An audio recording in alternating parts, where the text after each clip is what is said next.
네, 오늘은 중국 남부 지역 심천 영상입니다. 좀 전에 홍콩에서 지하철로 30분 정도 이동해가지고 여기 심천에 들어왔어요. 한국인은 홍콩 여행 시에 비자가 따로 필요 없었는데 여기 심천 들어올 때는 당연히 중국 비자가 필요합니다. 이 부분 참고하시고요. 이곳 심천에서 이틀 동안 지내는 동안 파인다이닝부터 로컬 맛집들까지 다양하게 다녀봤습니다. 예전부터 기대했던 집들이라 소개하려고 이번에도 열심히 한번 찍고 왔어요. 아반트라는 집이에요. 생긴 지는 4년 정도로 오래된 집은 아니지만 중국판 미슐랭인 흑진주 1개까지 받고 그래가지고 심천의 파인다이닝 쪽에선 이미 유명한 그런 집입니다. 적당히 어두운 분위기에다가 붉은색 포인트로 좀 세련된 분위기예요. 잔잔한 음악도 흘러나오고요. 저희는 오늘 7명이라 룸으로 예약을 해서 다녀왔습니다. 저녁으로 다녀온 거고요. 서비스 포함해가지고 인당 2,200위안 정도, 한화로 한 40만원 정도 금액입니다. 술은 따로 주문한 거라 포함 안 된 금액이고요. 그래서 오늘 코스는 국경을 넘나드는 미식여행이라는 주제에 13가지가 나오는 코스 요리라고 해요. 대만의 남투, 난토 거기서부터 시작해서 마카오와 중경, 벨기에까지 들렀다가 나이지리아까지, 한국도 있었고요. 이렇게 혀끝으로 아시아와 유럽, 아프리카를 돌고 온 코스 어떻게 나오는지 상당히 궁금해지는데 코스 시작 전에 뜨끈한 탕이 올라왔어요. 해바라기 닭으로 끓인 닭국물이고요. 안에는 중국 사천산 배, 그리고 당귀, 화퇴, 인삼이랑 밤, 거기다 10년 묵은 진피까지 굉장히 많은 걸 같이 넣고 이렇게 끓인 거라 깊은 맛에서 중약, 한약 같은 맛도 느껴집니다. 막 38도, 39도 날씨가 이렇거든요 지금. 근데 이 뜨끈한 거 한 잔 들이키니까 열기가 훅 올라갔다가 쑥 내려가지는 그런 기분입니다. 아미주부씨가 하나씩 나왔어요. 닭구공만한 사이즈의 이 볼은 감자로 만든 공기볼, 안이 텅 비게 이렇게 튀겨진 건데 느끼함 없이 바삭한 식감이고요. 위에는 성게알이 올려져가지고 달달한 선미가 부드럽게 다가옵니다. 타르트 안에는 유자로 시즈닝된 흰새우가 잔뜩 들어있어요. 위에는 캐비아 한 숟갈, 그리고 버섯이랑 알배추즙으로 만든 투명 젤리가 덮여 있습니다. 이거 너무 이쁘죠? 한입거리라 통째로 먹는 건데 흰새우의 그 끈적함이랑 캐비아의 살짝 비릿하면서 나는 짭조름, 간이 딱 좋았습니다. 마지막은 앙큐모로 이렇게 샌드위치 모양을 만들어 놓은 거예요. 새콤한 유자, 그걸로 만든 유자 무스가 한층, 그 아래는 진피랑 유자 젤리, 그리고 수박 젤리도 층층이 이렇게 들어가 있습니다. 버터로 만든 페스츄리도 있어가지고 바삭한 식감까지 갖고 있는데 이거 상당히 복잡하죠. 솔직히 맛도 그만큼 좀 정신없다? 그 정도였습니다. 근데 이게 세 가지 중에서는 샴페인이랑 가장 잘 어울렸었어요. 이렇게 아뮤즈부시가 끝나면 이제 본격적으로 국경을 넘나드는 미식여행이 시작돼요. 먼저 타이완의 난터. 이게 그 지역의 현지 음식을 재현했다 이런 게 아니고 거기에 느낌을 살리기 위해 현지 식재료를 사용하거나 아니면 그곳에서 영감을 받고 개발된 그런 메뉴라고 보시면 됩니다. 가운데 있는 거는 다시마물에 끓인 이 순간, 순간이라는 게 삶아서 말린 죽순이에요. 안에는 갓 손질한 그 대게살이 이렇게 숨어 있습니다. 옆에 발라진 걸쭉한 소스는 밤으로 만든 달콤한 소스고요. 소스 없이 게살이랑 먼저 먹고 두 번째는 소스랑 곁들여서 이렇게 먹어보니까 맛이 크게 자극적이지도 않고 정해진 틀 안에서 단맛과 감칠맛이 공존하는 게, 제가 타이완의 난터우는 안 가봐서 썩 와닿진 않지만 그래도 대충 어떤 느낌인지는 알 것 같습니다. 다음은 총칭, 중경이에요. 중국 도시 중에서 제가 상하이 다음으로 가장 좋아하는 도시라 상당히 기대가 됩니다. 스모키향 잔뜩 먹인 이 정갱이 5점이 아래 깔려 있고요. 지금 뿌려지는 이 소스가 상당히 특이합니다. 절인 배추를 발효시킨 그거를 중국에서는 쏨차이라 그러는데 백김치랑 비슷한가 싶겠지만 또 다른 맛이고요. 그 쏨차이를 돼지 뼈랑 같이 6시간 이상 우려낸 소스예요. 차가운 소스고요. 시큼한데 살짝 쿰쿰한 맛이 있습니다. 근데 그 쿰쿰함이 생선의 그 스모키향이랑 굉장히 잘 어울렸어요. 생각해보니까 맛이 동치미랑 살짝 비슷했던 것 같기도 해요. 그 쏨차이랑 완두를 갈아가지고 만든 걸쭉한 즙도 한 켠에 들어있어가지고 뒤로 갈수록 맛을 더 진하게 즐길 수 있었습니다. 나쁘지 않았어요. 다만 종칭이라 그래가지고 매운 거를 살짝 기대를 해봤는데 의외의 맛이어가지고, 근데 또 이런 파인다이닝 음식들이 자극적인 건 잘 없기 때문에 그것도 또 납득이 되고요. 자, 그리고 이번엔 마카오로 왔습니다. 메뉴 이름이 고기잡이의 지혜? 뭔가 사연있게 들리는데, 마카오에는 새우향이 강하게 나는 완탕이라는 게 있어요. 한국에서도 가끔씩 보이는 그 완탕면 있잖아요. 그거. 거기서 영감을 얻어 개발된 메뉴라고 합니다. 모양도 마카오 길거리에서나 볼 법한 장펀, 그거랑 비슷한 비주얼이라 좀 친숙해 보이기도 하고요. 근데 들어가는 재료는 전혀 다릅니다. 겉에 덮여있는 이 흰색 피는 갑오징어로 만든 피예요. 여기도 또 소스가 뿌려지는데 소스로는 말린 생선이랑 부추 그리고 새우알을 우려내가지고 만든 탕즙이에요. 이건 벌써부터 감칠향이 진하게 나더라고요.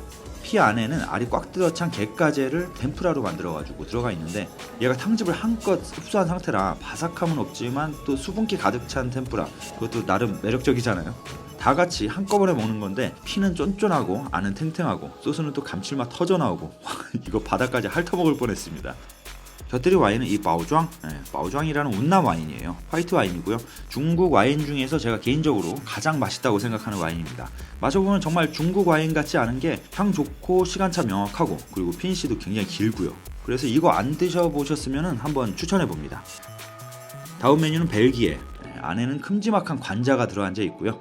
위아래로 바삭해 보이는 거는 요거는 포도씨를 그 사워도우 방식으로 뭘 어떻게 만들어가지고 한 번 더 구워 나온 거라고 합니다. 뭔가 상당히 복잡하게 들리는데 바삭하기도 엄청 바삭해 보이고요. 위에 캐비아처럼 보이지만 저거는 캐비아가 아닌 햇미역, 햇미역을 다져가지고 쉐리 와인이랑 같이 버무려졌다고 해요. 전체적으로 바다 느낌이 진하게 나는 게 얘도 보고만 있어도 입맛이 막 솟아오르는 그런 느낌입니다. 근데 이게 왜 벨기에냐? 벨기에의 그 IPA 맥주 거기서 영감을 받아가지고 만들어진 거라고 합니다. 곁들여진 소스가 자세히 보면 두 가지 소스가 있는데 커피랑 위스키 그걸로 만든 소스, 또 하나는 IPA 맥주로 만든 소스, 이렇게 두 가지. 이 두 가지 소스가 비슷해 보이지만 또 전혀 다른 풍미를 내주는 게 인상적이었어요.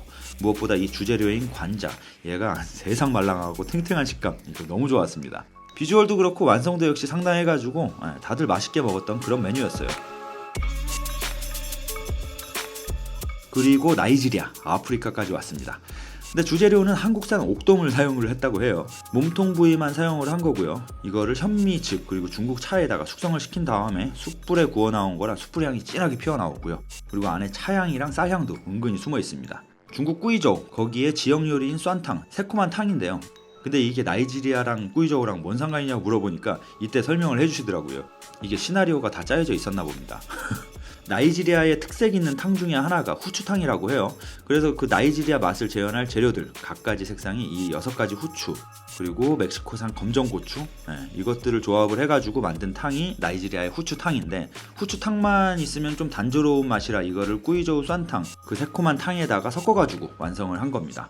제가 구워진 생선은 별로 안 좋아하는데 이건 먹으면서도 계속 그 맛이 궁금해져가지고 젓가락이 쉬지 않고 움직여지는 그런 매력적인 메뉴였어요. 네, 드디어 한국 차례가 왔습니다. 중국인들한테 한국 요리 아는 거 있냐고 물어보면은 김치, 한우 뭐 이런 게 가장 먼저 나오지만 그 중에 꼭 빠지지 않는 것 중에 하나가 삼계탕이에요. 중국의 남방 지역이 또 닭을 워낙 좋아하기도 하고 닭 요리도 잘하다 보니까 삼계탕의 선호도가 굉장히 높습니다. 그래서 이거는 고려 인삼이 들어간 삼계탕을 여기 셰프님 제리 그분만의 느낌으로 재탄생시킨 그런 메뉴예요. 사용되는 닭고기는 가슴살을 사용했고요. 살이랑 껍질 사이에 찹쌀로 만든 무스가 한층 들어차 있습니다.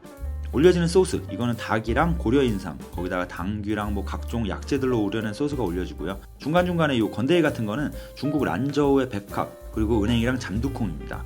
가슴살이지만 먹어보면 굉장히 부드럽고 전체적으로 쫀쫀한 식감이에요.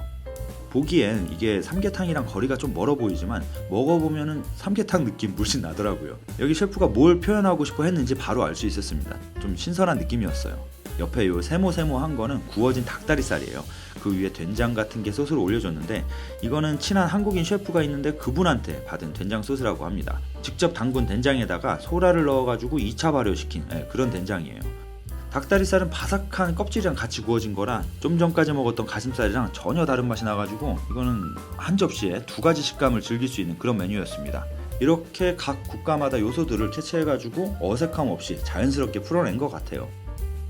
자, 레드와인이 따라지고 메인이 올라왔습니다. 비둘기 요리 하면 가장 먼저 떠오르는 지역, 이번 메뉴는 중국 광동입니다.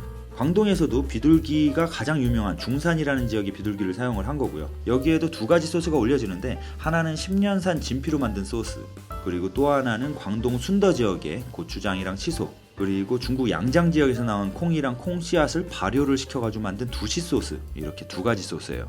보니까 한 코스에 준비된 소스만 해도 한 수십 가지는 되는 것 같습니다. 속살은 이렇게 진한 핑크빛이 돌 정도로 야들야들하게 숯불에서 익혀진 거예요. 비둘기 같은 경우에 어떻게 먹어도 대부분 다 맛있잖아요. 근데 이 집은 우유에다가 하루 동안 담궈 두었다가 숯불에 구워 나온 겁니다. 저는 이게 육즙 때문에 그렇게 한 건 줄 알았는데 물어보니까 육즙에서 우유향을 내고 싶어가지고 그렇게 했다고 합니다. 비둘기 육향이 워낙 좋아가지고 우유향이 나는지는 모르겠지만 비린내 하나 없이 깔끔하니 굉장히 좋았어요. 이쯤에서 새콤한 이 무언가로 입 한번 정리하고 있으면은 두 번째 메인 요게 나오기 전에 칼통이 이렇게 등장을 합니다. 셰프님이 이 나라 저 나라 많은 도시를 돌아다니면서 수집한 칼들이라고 해요. 저는 요 어디 원주민 부족이나 사용할 법한 요걸로 골랐습니다. 좀 강렬해 보이죠? 이번 메뉴는 일본 가나자와식으로 표현한 샤토브리앙 스테이크예요. 레어 굽기로 요청을 한 거고요. 곁들일 소스는 비프주가 올라왔는데 안에 양파 에키스도 들어갔다 그러더라고요. 그래서 그런지 맛이 꼭 스키야키처럼 달달한 선미도 같이 있어가지고 굉장히 특이했어요.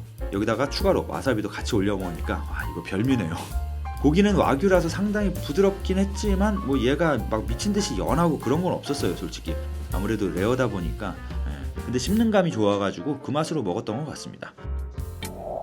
이번 메뉴는 포르투갈 느낌으로 만들어진 주식 카타플라나. 포르투갈, 스페인 그쪽 요리에 많이 보이는 그 해산물이 잔뜩 들어간 리조또 같은 거 있잖아요. 네, 그거랑 비슷하더라고요. 새우로 만든 엑소 소스 그거랑 토마토가 탕집의 주 재료로 들어갔고요. 뭐 여러 가지 해산물도 골고루 들어갔는데 특히 이 쫄깃하게 씹히던 새조개 그거랑 끈적했던 어교가 맛이 가장 좋았던 것 같아요. 특이한 거는 5종류의 쌀을 넣어가지고 씹는 식감을 한층 더 복잡하게 틀어놨습니다. 마무리 차로 나온 이거는 배랑 중국차인 그 철관음으로 만든 거품? 이걸로 입안에 열기를 좀 어느 정도 내려주고 나면은 이제 디저트랑 차 그리고 패티포까지 나오고 이렇게 4시간짜리 저녁 코스가 끝났습니다. 정말이지 4시간이 지루할 틈 없이 순식간에 지나간 것 같아요. 물론 알찬 구성의 코스, 거기다 좋아하는 술, 그리고 마음 맞는 친구들이랑 수다가 끊임없이 이어지는 바람에 그런 것도 있었겠죠. 그리고 세계 미식 여행을 다녀온 것 같은 이런 주제도 굉장히 재밌었습니다. 오랜만에 이렇게 도파민 터지면서 즐겼던 식사라 심천의 파인다이닝 찾고 계시면은 이 아반트 이 집 한번 추천해 봅니다.